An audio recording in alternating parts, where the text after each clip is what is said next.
Hi, talk.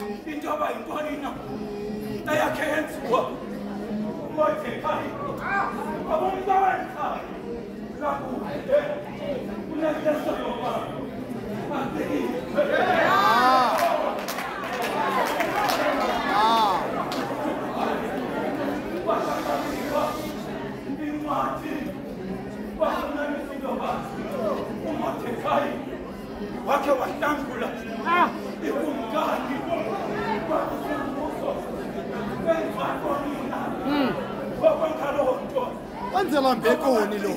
Hayi. Nkosi. Hayi.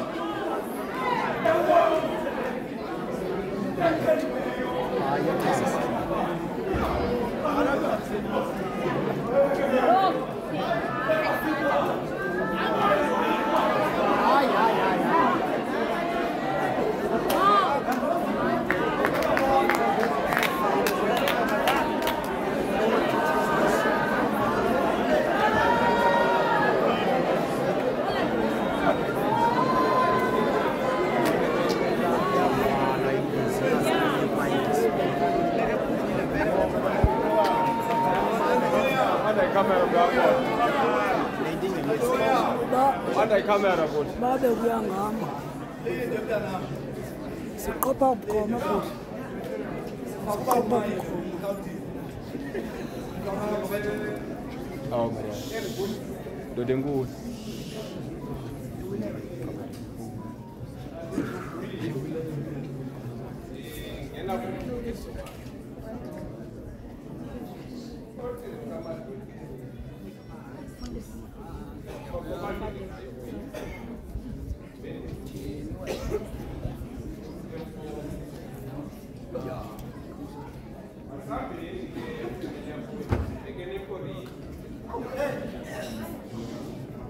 Kwabesibini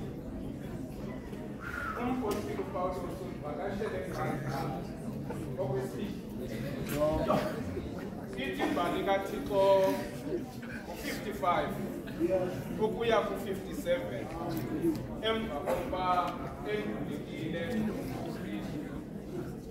femini yakho wethu ngena kuPawulos qala ebevumeleke okokubahlala ithutyana kodwa xa ebuyo kwesibini uhlala unyaka oneenyanga ezintandathu siyayazi bonile femini yakho wethu okokuba ibindawo engahlambulukanga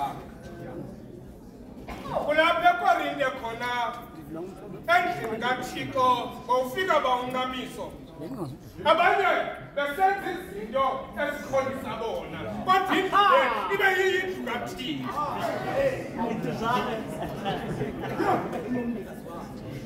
uzamana notshintsho impostoli uPawulos apha xa ebona imeko yaseKorinte okokuba abantu abasacikidani bodwa ngoku kodwa bacikida uThixo kuqobo bangazibona imisebenzi kaThixo abajika ekwenzeni kwabo izinto ezikhohlakeleyo ungena upostile Paulos asithi madoda selibandla ligogelele asithi hlani ngoba abantu banganengiki abantu banganithuthisa yasilapha kuya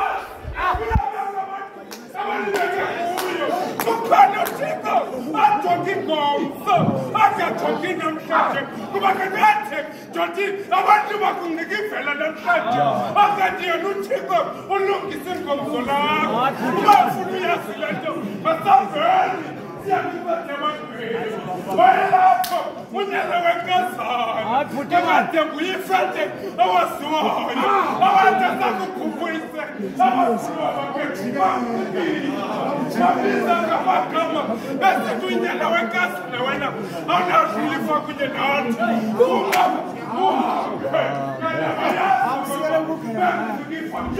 uthixo waziyo uyalungisa kanti basakufikelwa imfazwe bamkhumbule ifele bambisa elophambukele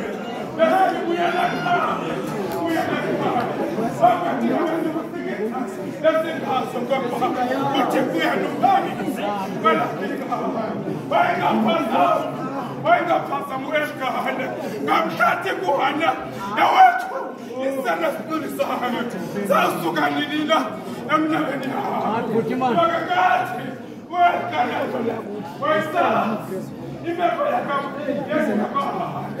esiqonqelile kuba ibingumsuka wayinileyo kanti akayazi nonkosikazi ulungisa into ayaziyo kunye nothixo wakho famele yakho wethu sizathi yakubuka emfuni kwakho usemsebenzini awusebenzi kakhulu usekuhlaleni bayakugifa sizathi nyamazela ukhona uthixo owaziyo kakade incwadi kamthandeki lena incwadi kamthandeki nomcekiso ongazange uyise nguyesa kwabana uthixo wazi ingomso lakhe lo amtekisayo ephume esolweni sakho uthixo kandingalolongelexesha ebanemjulenge engahlolanga esithi makadliwa ngamavele amkweke ndiyayazi uthixo akabuya